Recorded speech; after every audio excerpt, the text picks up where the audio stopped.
SEA Games 2023 di Kamboja seakan tidak henti-hentinya mendapat sorotan negatif, terutama dari masyarakat di tanah air. Kita akan membahasnya lebih lanjut bersama pengamat olahraga Anton Sanjoyo atau akrab disapa Bung Joy. Selamat siang Bung Joy. Selamat siang. Ya, Bung Joy, kontroversi demi kontroversi muncul dalam SEA Games di Kamboja kali ini. Melihat penyelenggaraan SEA Games sejauh ini, menurut Anda apakah menggambarkan bahwa persiapan tuan rumah tidak maksimal?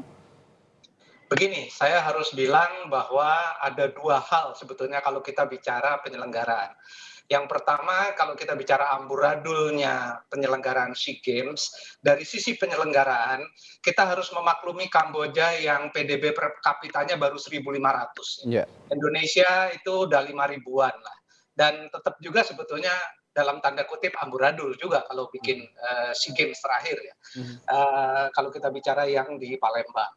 Ya. Tapi kalau kita bicara soal kecurangan-kecurangan dan lain-lain, itu sebetulnya SEA Games ini memang sejak awal, sejak Indonesia ikut pada 1977 memang penuh dengan kecurangan-kecurangan terutama yang dilakukan oleh tuan rumah. Tuan rumah. Gitu loh. Ya kan kalau kita ingat tahun 85 di Bangkok ada insiden yang namanya di sprint 100 meter insiden Sumet Promna ya yang berusaha mendapatkan emas dengan cara tidak halal, yaitu dia mencuri start dan bekerja sama dengan penembak start. Untungnya waktu itu dicuri balik oleh Christian Enepat, ya sprinter asal Indonesia. Lalu kemudian bergulirlah serangkaian kecurangan-kecurangan yang dilakukan oleh semua tuan rumah, termasuk Indonesia di 2011, gitu loh.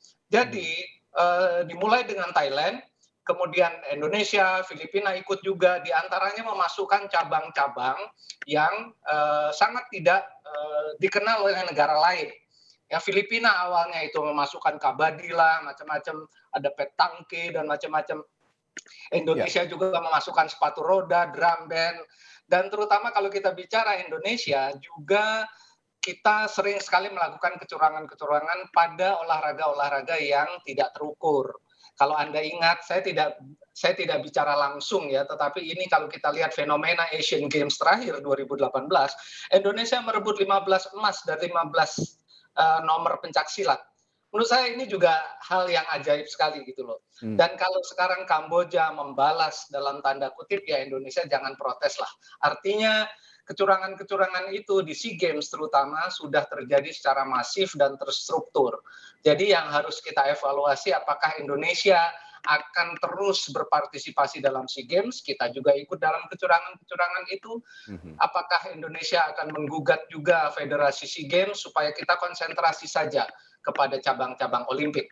Gitu loh, kira-kira itu dari sisi kecurangan, dari sisi teknis. Ada, kalau menurut saya bocor di Kamboja, ada penerangan. Tenis juga tidak ada penerangan ya, ketika Indonesia merebut medali emas, gelap bahkan. Gelap sekali, tidak ada penerangan sama sekali. Tapi kita harus maklum lah, karena Kamboja kan, saya datang ke Kamboja tahun 2004, itu seperti Jakarta tahun 60-an. Ya. Gitu loh. Jadi kalau sekarang 20 tahun setelahnya, saya harus maklum Kamboja masih seperti itu. Baik, menurut Anda ini ada balas-membalas kecurangan begitu, artinya dalam tanda kutip membalas dendam demi dendam begitu ya dari satu negara penyelenggara ke negara penyelenggara yang lain. Jadi kalau sudah begini Bung Joy, siapa yang bisa menghentikan balas-membalas kecurangan ini? Federasi SEA Games. Jadi Federasi Indonesia SEA kan Games. punya KOI, Indonesia punya IOC, kita harus melobi Federasi SEA Games supaya udahlah kita tidak lagi bisa menyelenggarakan SEA Games dengan cara seperti ini. Naturalisasi yang dilakukan Kamboja juga dilakukan oleh Filipina. Indonesia juga melakukan. Gitu loh. Jadi kita tidak bisa melihat Kamboja sebagai negara yang memalukan. Kita juga memalukan. Filipina juga, Thailand juga, Singapura juga semua melakukan hal yang sama gitu loh. Jadi datanglah ke Federasi SEA Games, lalu kita bilang kita konsentrasi saja kepada cabang-cabang utama Olimpik. Itu barangkali yang akan membuat SEA Games ini kembali kepada semangat Olimpiade, yaitu sportivitas dan membangun karakter bangsa masing-masing lewat olahraga, bukan seperti ini. Oke, jadi Federasi SEA Games yang harus duduk bersama dengan negara-negara penyelenggara, terutama di Asia Tenggara karena ini penyelenggaraan SEA Games. Nah, jika Anda mengamati selama ini pengawasan penyelenggaraan SEA Games bagaimana, dan kalau di Olimpik kan jelas ada IOC yang mengawasi, sanksinya pun jelas. Nah, kalau Federasi SEA Games seperti apa? Ya, federasi SEA Games kan di bawah federasi itu sendiri. Jadi Mhm. IOC sendiri sebetulnya tidak terlalu peduli. Bahkan Mmm, mereka sangat tidak peduli dengan yang namanya SEA Games. Kan ini awalnya dari Southeast Asia Peninsula Games iya, kan. Indonesia baru ikut tahun 1977.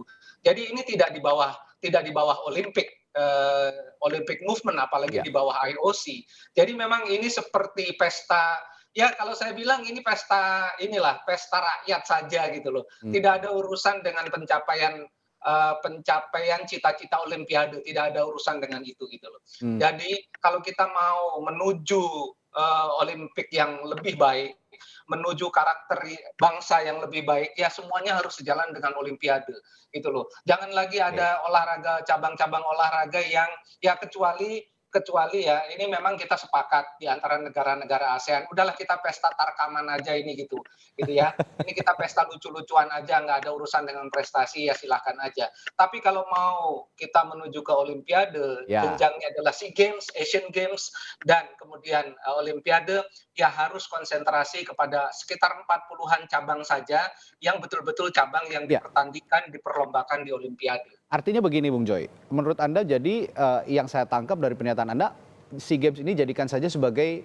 ajang latih tanding begitu bagi cabang-cabang olahraga yang berkonsentrasi punya potensi untuk dimenangkan oleh Indonesia, begitu?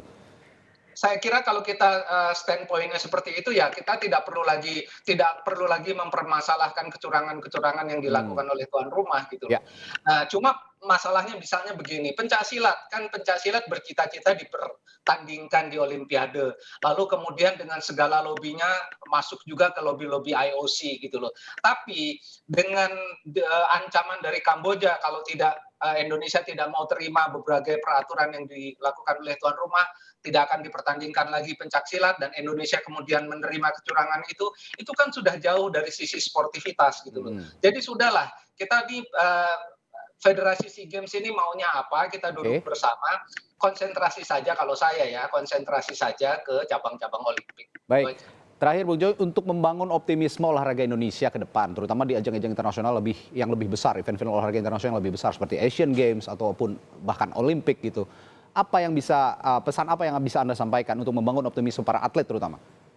Ya saya kira kalau mau kita standpoint-nya SEA Games ini cuma main-main saja, ya Ya, sudah gitu loh. Lebih baik ya kita cari bonus saja lah kalau cari atlet gitu ya. Eee, Bulu tangkis sudah mengirim atlet-atlet muda. Saya kira juga cabang-cabang lain kalau SEA Games sudah kirim-kirim junior aja lah semuanya gitu. Mau dicurangi kayak, ya. mau medali emas kayak, mau enggak, biarin aja gitu loh. Kita konsentrasi saja ke Asian Games dan Olimpiade. Saya kira itu jauh lebih bermanfaat. Ya, there is a bigger event ya seperti Asian Games bahkan Olimpik dan konsentrasinya cukup ke olahraga-olahraga yang memang potensial dimenangkan oleh Indonesia. Begitu menurut pengamat olahraga Anton Sanjoyo yang siang ini Kira-kira bergabung di Kompas Siang. Terima kasih banyak waktunya Bung Joy. Sehat selalu. sama-sama.